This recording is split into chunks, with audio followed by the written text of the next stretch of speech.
You say ricotta and I say ricotta. You say ricotta and I say ricotta.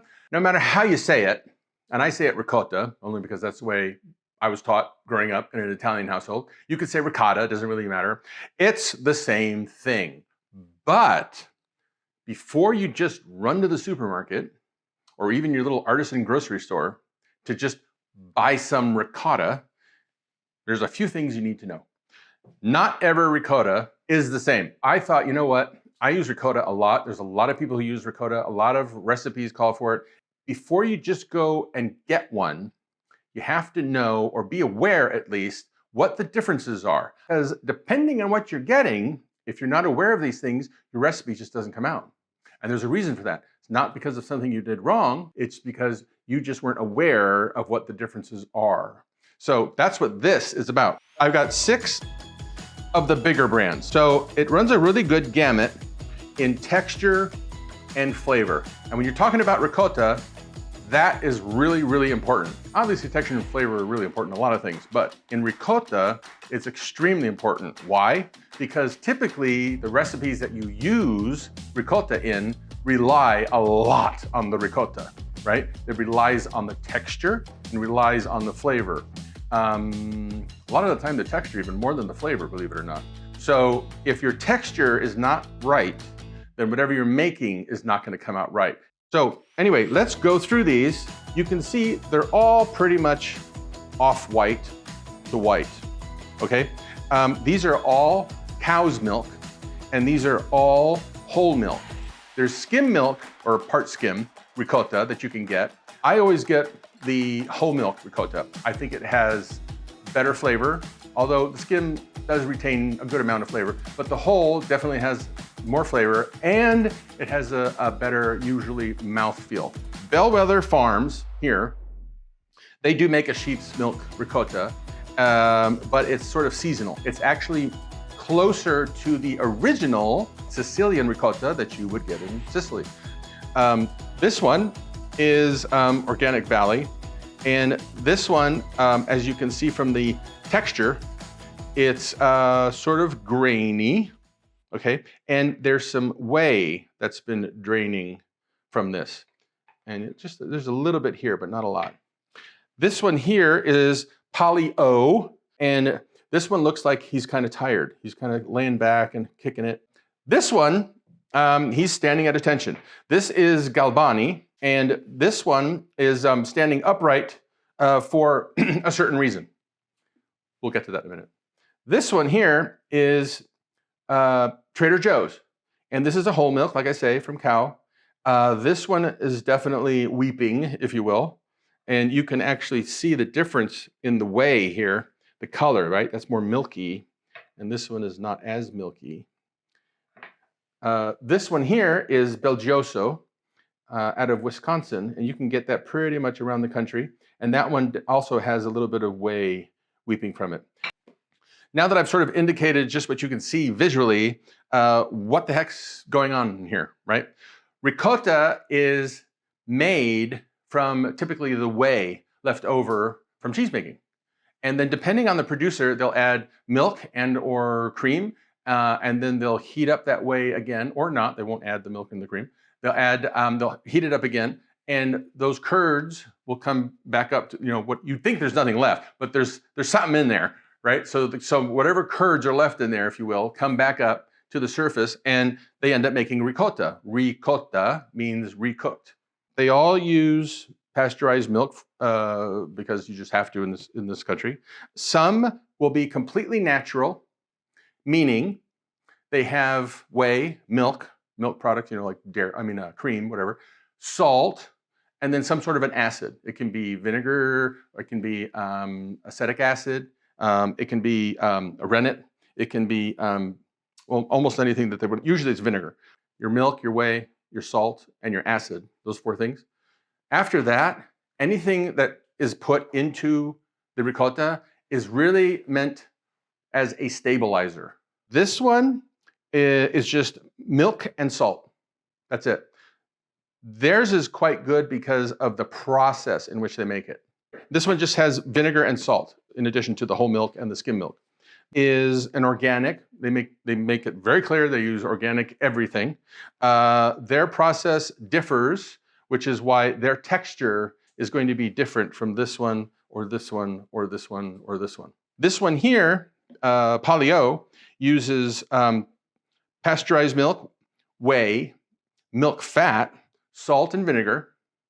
And then it actually, believe it or not, you wouldn't be able to tell from looking at it necessarily, it uses 3 different stabilizers. It uses guar gum, carrageenan, and xanthangum. So there's 3 different stabilizers in this one.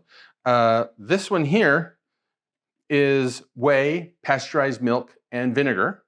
But then they also use 3 different stabilizers, and they're different. This one uses xanthangum and guar gum, but it also uses locustbeangum. So you can see the difference. This guy, he's not going anywhere. See what I mean? This one here from Trader Joe's uses whey, milk, acetic acid, and salt. Nothing else. That's it, right? So you are getting a little bit of weeping. And in this one here, Gioioso is pasteurized whey, cream, milk, vinegar, and salt. No stabilizers in there whatsoever. The flavors will run from tangy, almost funky, if you're getting into the sheep side, to very sweet and dairy fresh. What does all this mean? If you look at each of these, as I pointed out, right, some of them have some whey coming off. That's not necessarily a bad thing, because you can, if you have a brand, one of these or some other brand that you have, and it's a really great tasting and great texture and everything else, but it weeps quite a bit. All you need to do is what they call repassato, or just drain it, right? And you take the cheese, put it in a fine mesh sieve, stick it over, don't put cheesecloth in there. Put it over a bowl and make sure that there is enough room. Actually, I should probably even put a little bit more in it. This bowl should probably be even higher, a little bit higher, just in case. But you definitely want some space between the bottom of the sieve and the bottom of the bowl, so you have enough room for all that water to drain. And you can leave it like that in the refrigerator for at least an hour.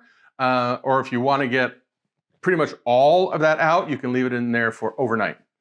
And then what will happen is the ricotta will firm up because it's losing all the moisture. You can get rid of the whey, and then you can use the ricotta in your recipe. But before you do, you would take a spatula, rubber spatula, and push it through the sieve. And that helps break down any larger curds into smaller curds so that it's creamier, okay? So that would be the way you would sort of solve or fix that. So now, let's get into these textures, because I really want you to be able to see the difference, because it's very important. Obviously, when you go to the store and you're looking at the package, you really can't see much. So I'm hoping this is very helpful for everybody, so that way you can actually see what I'm talking about. So let's start with the Bellwether Farms and work our way from left to right. In the Bellwether Farms, it's a very light, right, almost souffle-like in a way. It's a very light ricotta. It's just, I'm barely touching it and it's coming apart. You might say that looks grainy, right, just from that. But if I actually put some in my mouth, it's very creamy. Can't detect any curd whatsoever. It's not as creamy as, say, like a mascarpone, but it's close, okay? I can't detect anything. The flavor is fresh. I wouldn't call it sweet, but it's quite nice. It's an excellent ricotta. We're gonna go to Organic Valley next. You can see here that there's some texture on the outside, and when I do this, you would, it's kind of breaking apart. Well, that looks grainy too. I don't understand. But if I take some, totally different texture. Absolutely totally different. The flavor is a little stronger, quote unquote, than the Bellwether, but this texture is very grainy. You can feel every curd in there. If you end up using the ricotta that way in, say a cannoli or in a cheesecake, Italian cheesecake, or in manicotti or lasagna or something like that, and the chances of you achieving a grainy filling or grainy result are very high, even if you drain the water or the whey. We're gonna go to Polly want a cracker. Polly-o. Now you can see here, even with all of the stabilizers, it has relaxed, right? It hasn't held its shape like some of the others. And there's some whey coming off, right? But not a lot, probably because of the stabilizers. And if I do this, I can't even really break it. This one is creamier texture, a wetter texture, right? You can still see sort of some curds in there. So if I taste this, that one has a graininess to it, but it's a creamy graininess, okay? You can detect the small curds just like you can in the Organic Valley, but there's also a creaminess to it, and I believe that's because it's retaining more moisture because of the stabilizers. The flavor, I know, it's sort of bland. It's okay, there's nothing wrong with it necessarily. Just be aware that if you do get this one, what you're looking at, okay? So on this one, because of the stabilizers, you could leave it in here for a week and nothing's gonna happen because the stabilizers are preventing it from draining. So keep in mind, if you do buy a ricotta and you're like, oh, I can just drain it, and then you leave it overnight and you have like a half a teaspoon in the bowl, it's because nothing's gonna happen because of all the stabilizers. They're stabilizing it, and that's what they're meant to do. Keep as much moisture as possible in there, right? Now we're gonna go to Mont Blanc, otherwise known as Galbani. As you can see, this one has a statement to make.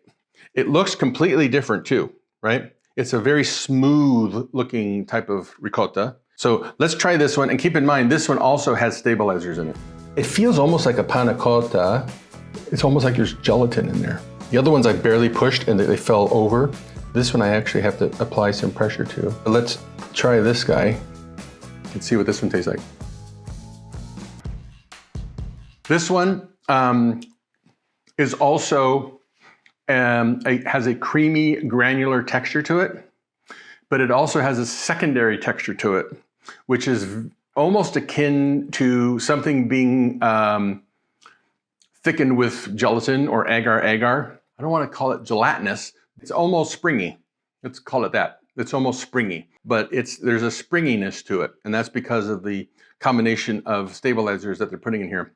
Flavor-wise, not my favorite, but you know, depending on what other things you put in there, you can balance that out, if you will. So there's Galbani.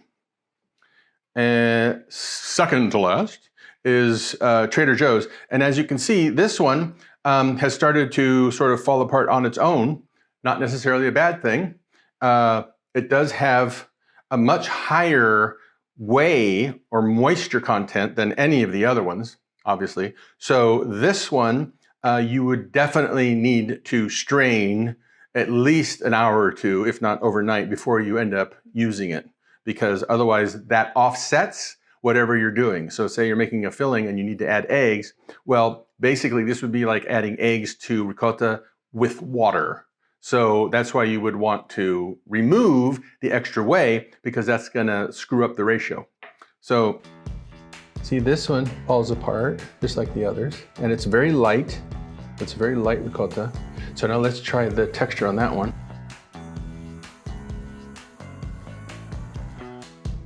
This is gonna sound strange. It has a smooth graininess. Not like these others. They all have a graininess, but they also but they're all slightly different, but they are grainy. This one was not in the slightest. nice and creamy, absolutely gorgeous. This one, you would definitely need to drain or strain. The flavor on this one, it's okay. There's a dairiness to it, but it has a cooked flavor as well. So it doesn't have that really fresh dairy experience that you get with, say, the Bellwether. Okay, last but not least is Gioioso. It has pretty much held its shape, and there's no stabilizers in it. There is quite a bit of whey, though. Let's try this one. This one now has had cream and milk added to it. This one comes apart just like the others. It's very light. I can feel it through the spoon. There's a creaminess to it. So now let's try this one.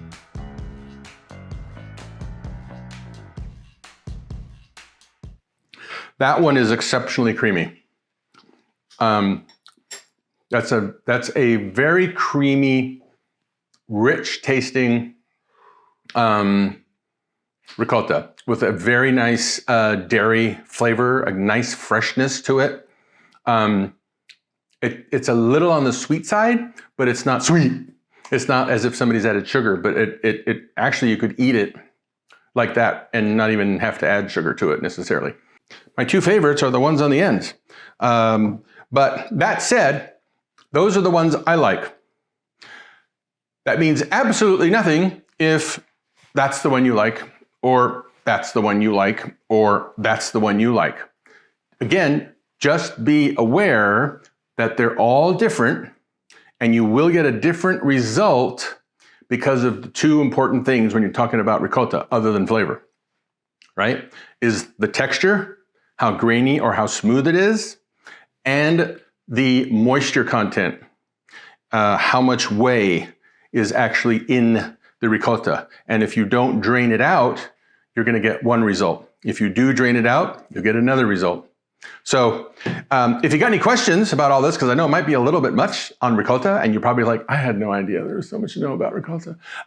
Go ahead and write in. I'd love to hear from you, or leave a comment, and I will answer, because I'm a cheese fanatic and I love all things cheese. Did you know I was actually a mouse in my previous life?